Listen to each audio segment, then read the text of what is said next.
Hello friends, welcome back to the channel. In this video, I'm gonna show you how to fix iMessage is not working on iPhone after iOS 17. So guys, without wasting any time, let's start the video. So guys, there is many method to solve this issue.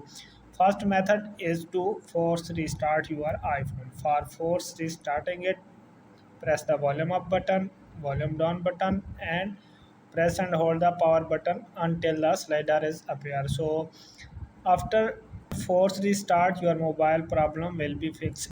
If this method is not working, then we move to another method. Another method is to turn on the iMessage. So go to the settings, scroll down, and find the message app. Tap on message. Now you can see iMessage. Turn it on to fix iMessage. So if this solution is not working, then we move to another solution. Another solution is to check that internet connection is good or not.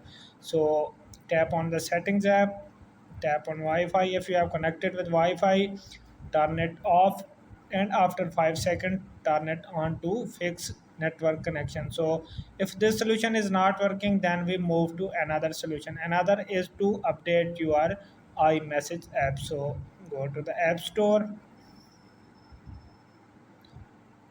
search the message.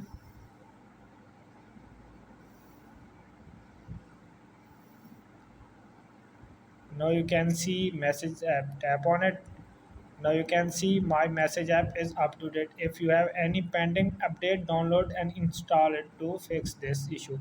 So if this solution is not working, then we move to another solution. Another solution is to update it with the latest iOS. So tap on settings app, tap on general, and now you can see software update. Tap on it, and if you have any pending update, download and install it to fix this issue. So guys, I hope this video is helpful for you. If this video is helpful for you, then you subscribe my YouTube channel and press the bell icon for upcoming videos. Thanks for watching.